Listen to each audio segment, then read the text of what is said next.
Ìwọ́lé Pasuma Fuji, ìwọ́lé Madiba, ìwọ́lé Ìmẹ̀kú Aláàjì, ìwọ́lé CNN Aláàjì, ìwọ́lé Màláíkà, ìwọ́lé proper Fujilatis of all time, ìwọ́lé Aláàjì King Sule Alao Adékúnlé Màláíkà, ẹ káàbọ̀, Aláyélúwà fans club worldwide yìí ni. Aki Màláíkà, Aki Igbe ẹ káàbọ̀. Aláyélúwà fans club worldwide 16th annual Ramadan public lecture wa tá à ń ṣe lénìí.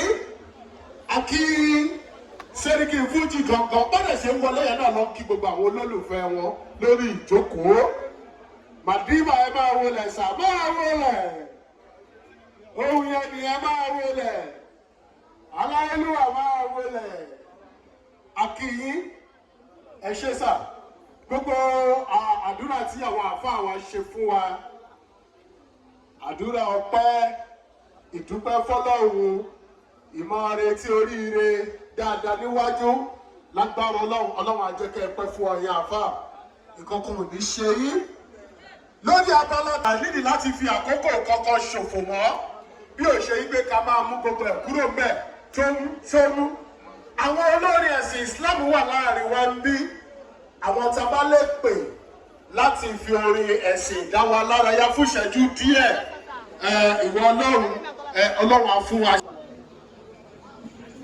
Ọlọ́run á fún wa ṣe. Mo fẹ́ fàṣìkò yìí ṣe pé kí bandmen Aláyélúwà kan máa bọ̀ lórí stage.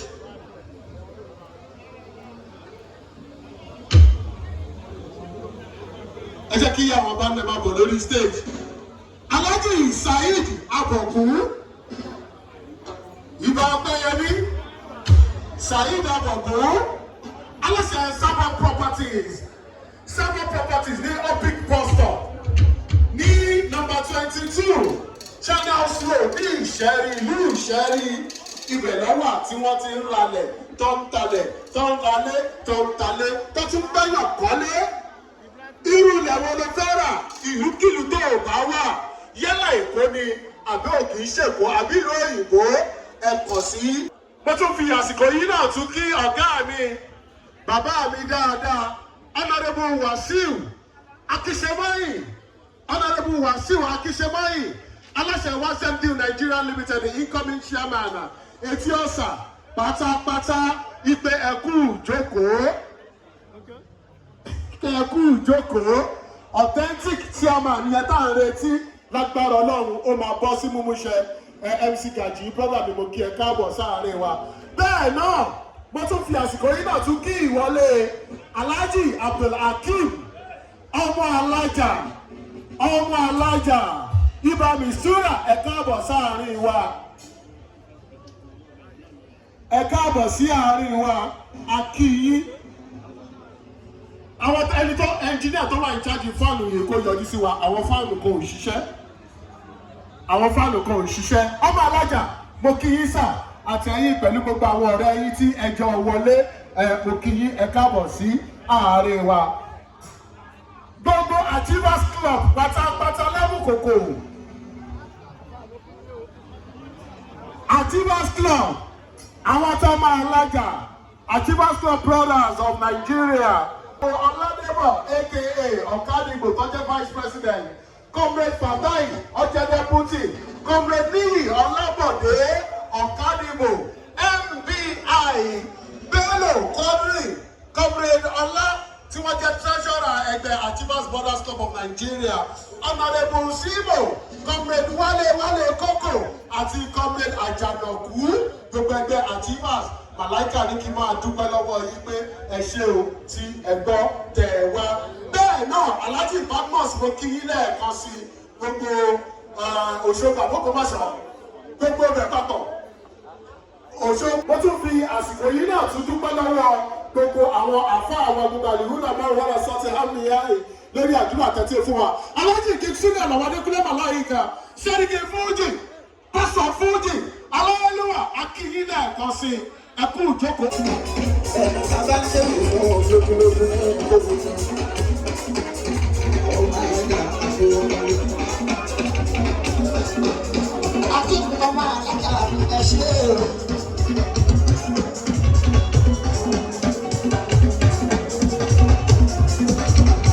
Abọ́kùn Sáìdì ó ṣe ìṣọ́lá ó ti rán mi sí mi pẹ̀lú àwọn ẹgbẹ́.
Máa tún pàdé ẹni múra sọ́mọ́ mi ìwọ náà má ṣe já owó mi sí wẹ́wẹ́. Wọ́n ní òfin àṣà ayé kí o lè jèrè ní. Ìwọ máa ń gbé ní láti ilẹ̀ gòkè kíá. Ẹni tí ga tí ò ní wá ó tún lè jábọ́. Ìwọ máa ń sọ pété nǹkan kí nǹkan. Aláwọ̀sán ṣọ́ọ̀mù ènìyàn kan tó tún dùn wọ́n lọ. Akọni Bàbá Àbàdò Àlìmúbárakù ni mo fi ní gbogbo lóyìn ní Mùsùlùmí tó pẹ́ nígbà ẹ̀gbá tápátá. Tó bá ti ń kọ́ ìwà àfàgbogbo, ìwà náà ó fi láyé àtọ̀run. Bísímíláì ìrànwọ́ ní ìròyìn mi. Ìjọba ti Ọlọ́run làbọ̀. Tó fi dá ẹ lọ́lá, kí ló ṣe bá lọ́wọ́? Tó fi dá ẹ lọ́lá. Oni so ṣe indomi fọ́ọ̀rọ̀ ni.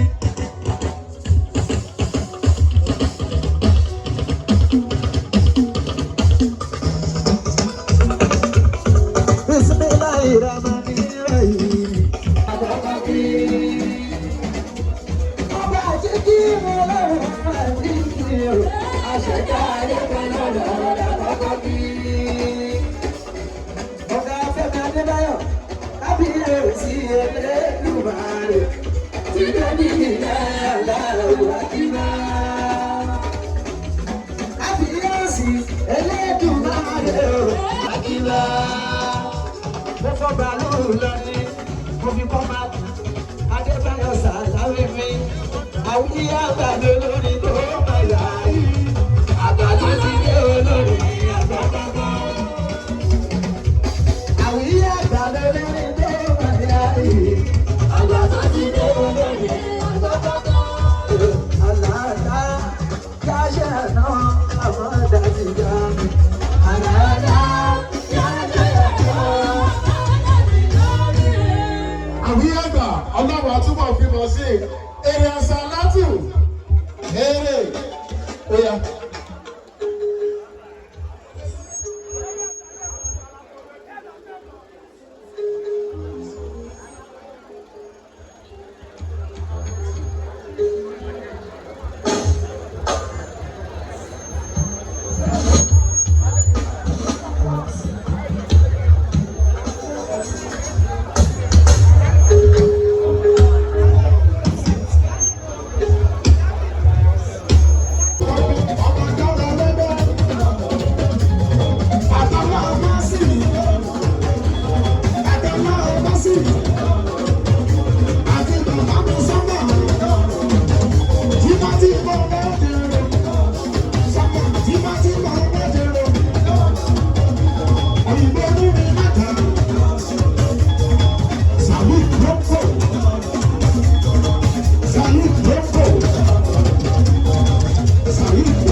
Dìde láti lọ pàdé bàbá.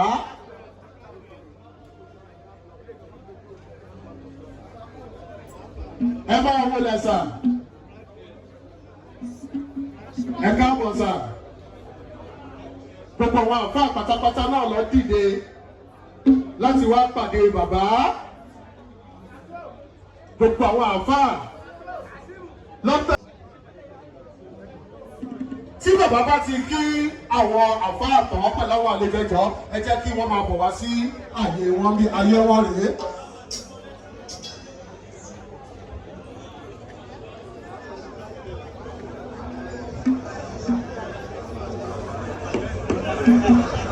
Àfáà wa Shehu Abdulwahab bàbá ọmọkùnrin mo kí yín o.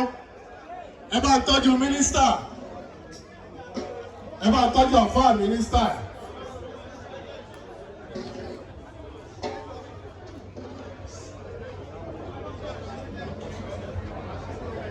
Kó tó di pé bóyá bàbá wa jókòó ẹ bá gbé sí ẹgbẹ́ kan bẹ́ẹ̀ yẹn kó sì jókòó kó yé lùlù pariwo sí wọn létí. cameraman Islander Air just say stand here. Ẹ jọ̀ọ́ gbogbo àwọn media ẹ jẹ́ ká take the position wa padà. Ẹ jẹ́ ká take the position wa padà. Ara Alhaji Sauta.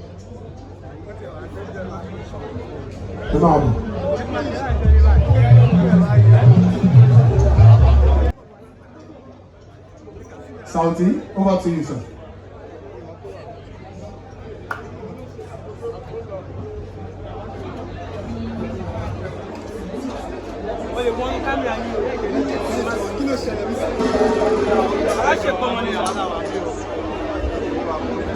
Èyí tá kì í tẹ́lẹ̀ ẹ ti jọ́ ìníwá. Àwọn èèyàn ọ̀dọ́ àmì o, aṣíwájú ẹ lọ sí ilé wa. Ẹ̀lọ́ wọ́n tó. Ẹ jọ̀ọ́ nítorí Ọlọ́run ẹ jẹ́ kí gbogbo wa lọ jókòó. Ẹ jẹ́ à lọ jókòó illegal standing because àwọn èèyàn wà ń bẹ̀ yẹn tí a ti ń yàwọ̀ ya wa lójú. Ẹ jọ̀ọ́ torí Ọlọ́run ẹ bá wa fún wọn lẹ jẹ́ kó rí ọ̀kan nítorí Ọlọ́run.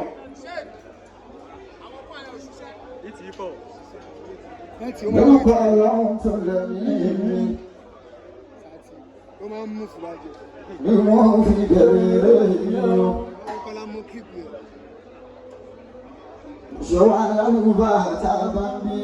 Inú ọ̀wọ́ ẹ̀ ó kàn dùn nígbà eré mi. Àǹfààní mi kan sàlámì àrílédé sí. Ìkórè ọ̀hún àǹfààní kéré. Bàbá ṣé òun kò lófò. Ayé kọ̀ọ̀kan nígbàjẹ́ bẹ̀rẹ̀ kẹwàá mi ṣáàmì náà. Ẹ kú iṣẹ́ Ọlọ́run kàwé tó dé. Iṣẹ́ kan wà lálẹ́ jẹun fún ẹ. Ẹ kú iṣẹ́ Ọlọ́run nínú àwẹ̀ yìí. Ibi táwọn kúlà ń lọ ẹ̀ máa bá wọn Ẹ bẹ̀. kú iṣẹ́ Ọlọ́run kàwé kálọ̀ tán. Láti ń lọ òkú ni. Ìparun ní ikùnrin. Òye lẹ́nu jọmọ mi. Kò sẹ́ràn tó kóró bí àgbọn. Òwe Alájí sára ní bàbá mi ni. Alọ́rọ̀ tẹ́nìkan sọ tí wọ́n dá lọ́lá. Gbódòfò ẹnìkan sọ òun rẹ̀ ó dolóṣì. Ọ̀rọ̀ tẹ́nìkan sọ tí wọ́n fún lówó. Ẹnìkan sọ òun rẹ̀ wọ́n mú ìyá fún ni. Ọ̀rọ̀ làbílà àbí sọ́njọ́ sí. Onítàbá lákàyà Muhammad. Bàbá Gbódòfò ọ̀rọ̀ làbílà àbí sọ́njọ́ sí. Onítàbá lákàyà Muhammad. Nínú jẹ́ kí sátìrà náà ní ojú ìwọ̀n. Gbogbo nǹkan ẹ bá sọ kó má pa yín, má jẹ́ kẹ́ ẹ ká gbà kó torí ẹ̀ mú. Má jẹ́ kẹ́ ẹ ká gbà kó torí ẹ̀ mú. Ṣé o gbọ́dọ̀ mú gbogbo nǹkan ẹ bá sọ kó má pa yín, má jẹ́ kẹ́ ẹ ká gbà kó torí ẹ̀ mú. Má jẹ́ kẹ́ ẹ ká gbà kó torí ẹ̀ mú. Ṣé wọ́n ti gbọ́ sanwó-rè níwọ̀n bó ìṣe wọn rí? Ọ̀rẹ́ ṣé wọ́n ti dọ́gbọ́n sanwó-rè níwọ̀n bó ìṣe wọn rí? Ẹni tó fà mí sílẹ̀ ṣọ́ra kan bá.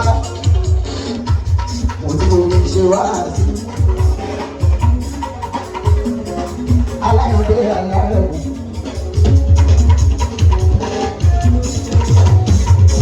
Ọ̀rọ̀ ti ọmọ nísìnyí.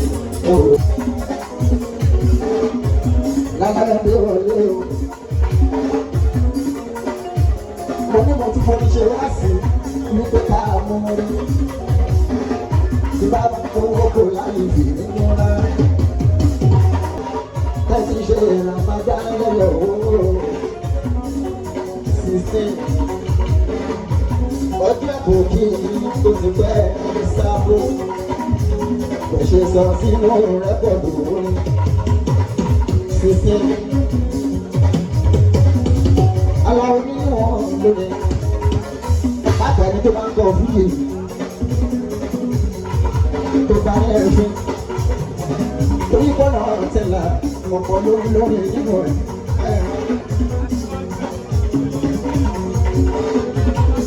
Kẹ́sì jẹ́ kí ẹ kí ọ̀gá àgbà á ń dé.